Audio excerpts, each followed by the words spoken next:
नमस्कार मंडळी, तर स्वागत आहे तुमच्या माझ्या चॅनलवरती। तर दिव्यांग बांधवांसाठी मी नवीन अपडेट घेऊन आलेली आहे, नवीन माहिती घेऊन आलेली आहे। तर व्हिडिओ आवडल्यास व्हिडिओला लाईक करा, कमेंट्स करा आणि सबस्क्राईबसुद्धा करा।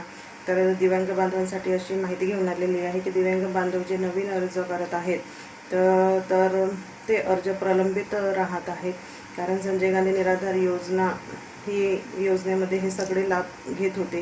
जसे दिव्यांग बांधव आहेत, विधवा महिला पेन्शन योजना आहे, श्रावण बाळ योजना आहे। तर ह्या सगळ्यांना एकच पोर्टलवरून ही निधी मिळायची, पण दिव्यांग बांधवांना जेव्हापासून ह्या पोर्टलवरून वेगळं करण्यात आलेलं आहे तेव्हापासून जे नवीन अर्ज आहेत ते प्रलंबित राहत आहेत। आणि याच्यामुळे ज्यांनी फॉर्म भरलेला आहे ते जाऊ विचारतात तहसील कार्यालयामध्ये की आमचे फॉर्म ॲक्सेप्ट झाले की नाही झाले, मंजूर झाले की नाही झाले।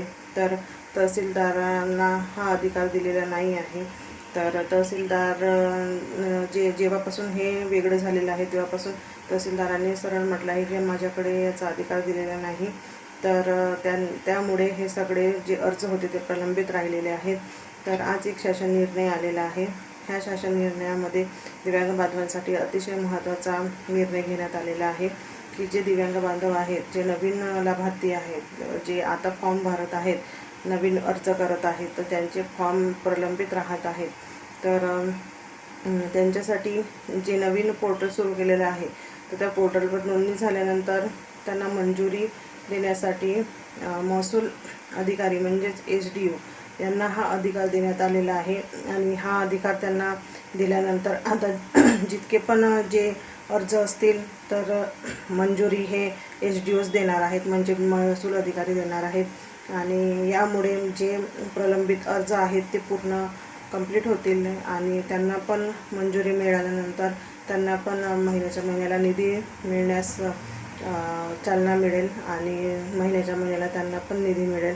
तर खूप दिवसापासून प्रलंबित आहे आणि हा विषय खूप महत्त्वाचा आहे, कारण संजय गांधी निराधार योजनेच्या पोर्टलवरून दिव्यांग बांधवांना वेगळं केलं आहे। तर त्याच्यामुळे म्हणजे 2,500 रुपये त्यांना मिळत होते, त्याच्यामुळे हे वेगळं करण्यात आलेला होता। पण हा एक विषय होता की नवीन अर्ज करत होते त्यांच्यासाठी। तर काही असू द्या, हा म्हणजे निर्णय हा दिव्यांग बांधवांसाठी महत्त्वाचा निर्णय आहे आणि या निर्णयाचं स्वागत आपण सगळे करू। आणि जे नवीन बांधव आहेत तर त्यांना पण हा लाभ मिळाला पाहिजे आणि जे जुने जे आहेत लाभार्थी त्यांना तर लाभ मिळतच आहे। तर व्हिडिओ आवडल्यास नक्की लाईक करा, सबस्क्राईब करा आणि कमेंटसुद्धा करा। आणि नोटिफिकेशन तुम्हाला नवीन व्हिडिओचा येतच राहील माझ्या व्हिडिओद्वारे। आणि अजून नवीन माहिती मी घेऊनच येणार आहे। 21 तारीख आलेली आहे, अजूनपर्यंत पोर्टल सुरू झालेलं नाही। खूप जणांचा प्रश्न होता की 21 तारीख आलेली आहे आणि अजूनपर्यंत पोर्टल सुरू झालेलं नाही आहे। पण पोर्टल सुरू झालेलं नाही आहे। जसंच पोर्टल तिकडनं सुरू होईल तसंच मी तुम्हाला माझ्या व्हिडिओद्वारे कळवणार आहे। तर सगळ्यांना धन्यवाद।